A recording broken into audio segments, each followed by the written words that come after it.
She is a graphic designer. She's done freelance work, and she has gone from that particular realm to include animation and kind of really convergent thinking on a number of topics. And I think that's another aspect of what she does that is kind of jumped out at me and said, like, she's trying to put all of these things together, and I think she's doing a pretty decent job of that.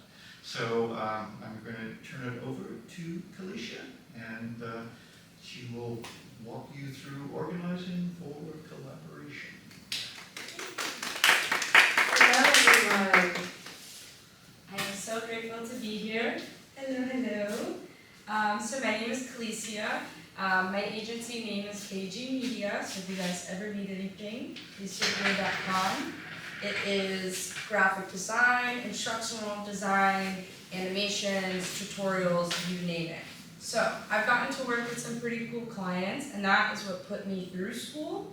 And so I'm here to talk to you today about how you can do that for yourself, how you can, after you graduate, you might have to get that full-time job. I have a full-time job and build on the outside. That is the reality of life as an artist. And today we're going to go through a couple of things. So we're going to talk about client-first ecosystems, asset architecture, protecting your magic, and this kind of handoff ritual where we finish everything and tie it all in together. And then we'll do a little activity, and you'll also get a freebie to take away with you today. So we'll start with client-first ecosystems. Okay. So ecosystem rules here. We're going to want to make sure our workflow is a bridge and not a barrier. And you're all about to graduate and start building, your worlds, whether that's through a lens, your game design, or even a headline for the journalism students, right? But in reality, the biggest and most impactful projects, they're going to require a team. They're going to require a client. They require collaboration. And we want to make collaboration feel like a superpower. It's not a chore. It's something that is amazing about humans and about nature in general. And this starts with a client-first ecosystem. You'll also hear to always think about your audience. If your client is a genius at business, but not a genius at knowing the difference between a keyframe and a timeline, don't make them go into Photoshop to review your work. Bring them the screenshots, bring them clips into where they like to work. Is it Google Sheets? You can put it in there for them. Is it Figma? Guess what? As a freelancer, it is now your job to be platform flexible. And that's going to eliminate the friction, right? And then think about it like this. If it's going to take them more than 10 minutes to learn, you probably need to create them either like a little walkthrough, or you just need to move on to a new platform that's going to work for your client. All right. You want to be so easy that no matter what project is coming up, they want to work with you. Okay, so next we have the asset architecture. And basically this is like the engine that's going to run your studio. So to build big things, we need a pipeline. You create a three-pillar system, right? So the first is going to be the input. This is for your client. They drop in their files. It's their messy, raw files, their graphics, their logos that you're going to need, their fonts, right? This is their place for you to go and hunt for what you need. Then you build your internal structure. So this is going to be your brain in a file system. It is very important that you figure it out for you. And this is also where you're going to keep your code that breaks, your rough drafts, your final _ V2 _ final _ I'm so serious, this is my final. That's where all that chaos goes, right? Your client doesn't need to see that. What they need to see is the results. And so in this case, right now as seniors, your professors are your clients. And so if you start thinking now about how to organize for them, you're already ahead of the game, right? So we're going to build the output. This is a single delivery only link for your client to bookmark on day one. They will no longer be emailing you when they decide to look at it at 3 a.m. asking for it. They have that link, they can go review it when they want to review it. And remember, like, you don't have to keep rebuilding this. We don't want to reinvent the wheel every single time. We want to learn from our structures, we'll build slowly, and then tweak it as we need for clients. For the most part, once you figure it out, you just keep using it, and that is beautiful. Templates are not lazy, they are your leverage. They keep your time, and as a freelancer, your time is everything.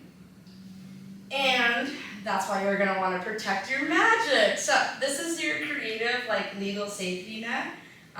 You wanna own your impact, right? And as you're transitioning from students to pros in the film, games, and journalism industries, you're gonna be building some really incredible things, you know? And you are the architect of your career. So you have to make sure that you're not just handing over the keys to your kingdom. And we're gonna do this with contracts. Contracts, scary word, but they are not a boundary, they are not a barrier. They are a boundary that respects your talents, your efforts, and your time.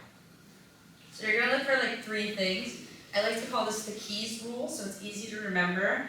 But basically, you write in your contract that that work is not theirs until that final invoice is paid.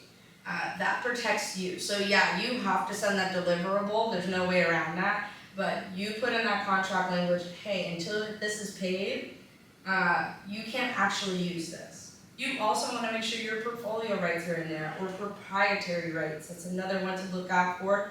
Work for hire is another one to work out for. You need to make sure that you're able to show the project that you just built to your next client.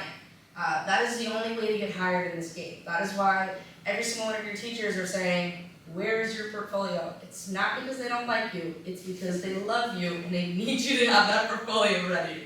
And then commercial use. Where can your client actually use this, and to what extent can they use your work? You have to protect your intellectual property. So you say like, hey, you can use this product that I built for you, but any of my code, any of my templates, like I do brand books for people. That template is mine to use, not theirs. They can use the brand book for them, but nothing further than that. And so I created this freebie for you guys. So if you take your phone out, you'll scan it. This will have contract language examples of what not to sign.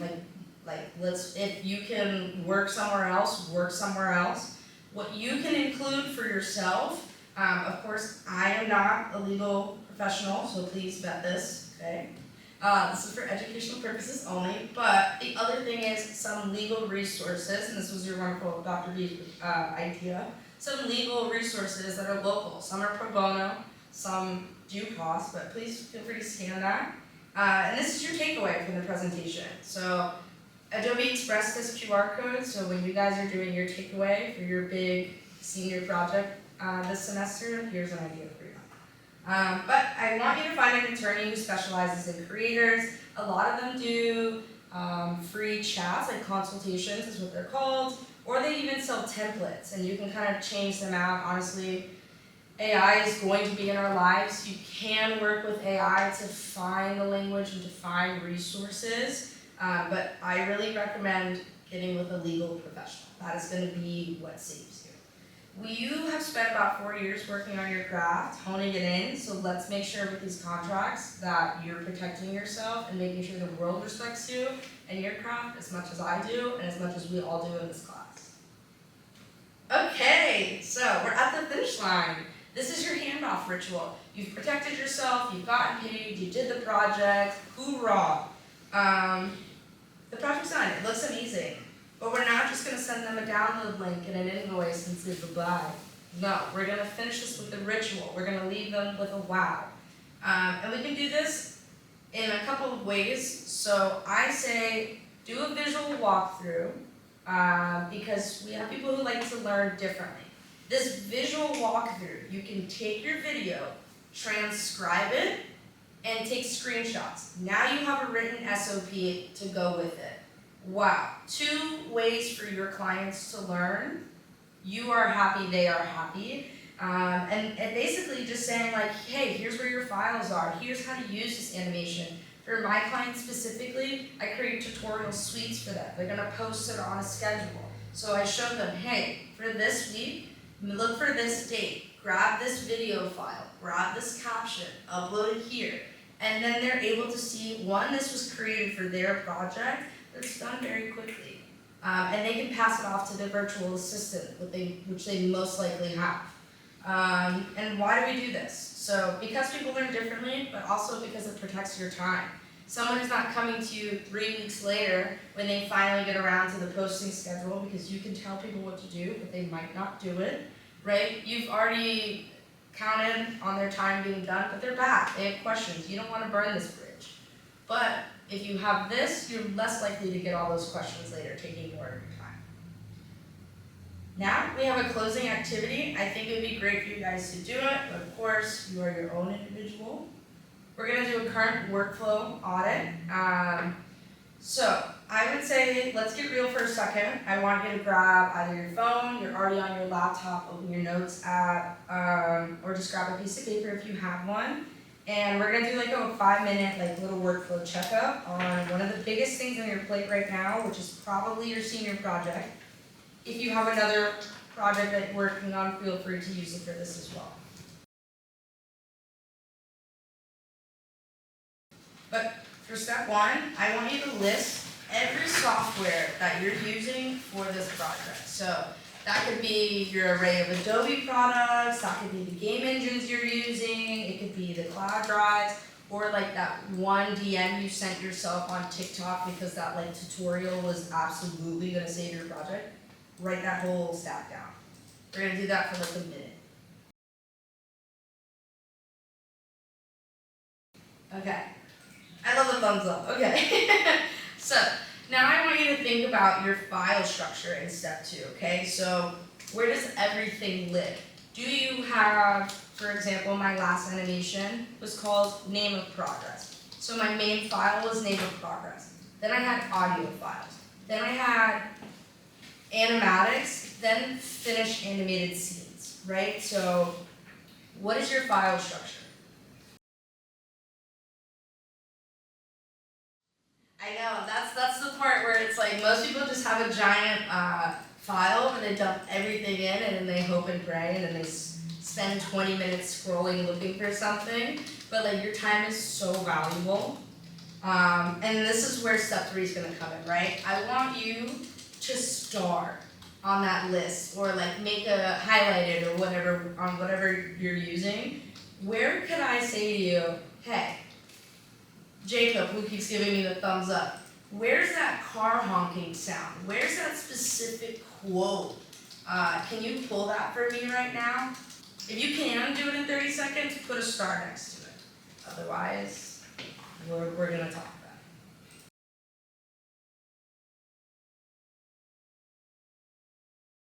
it. Okay, so let's look at your list, and if there aren't many stars, don't sweat it, like that's really why we're here. So we're seeing friction, right? And our job here is to eliminate friction within ourselves so that we can have a better time when we're working with others. Knowing the truth about yourself is when you start to solve problems, but also when you realize that other people work differently. And here you're gonna think about, hey, is it my naming system that is killing me from finding what I need? Is it that it's not organized to begin with? Do I need to start that? Just find a starting point and then work from there. And then once you clear that friction, your creativity is going to have more room to work, more room to breathe. They always say we, as artists, we need to sit and do nothing. Well, if you have to spend 30 minutes to find an audio file, you have 30 less minutes to sit there, do nothing, and draw something. But yeah, thank you everyone for coming to my little spiel. PoliceYourCareer.com. I will post this video, and then I will also, you're welcome. I'll also link the freebie and the slideshow for you guys, so make sure to write that down.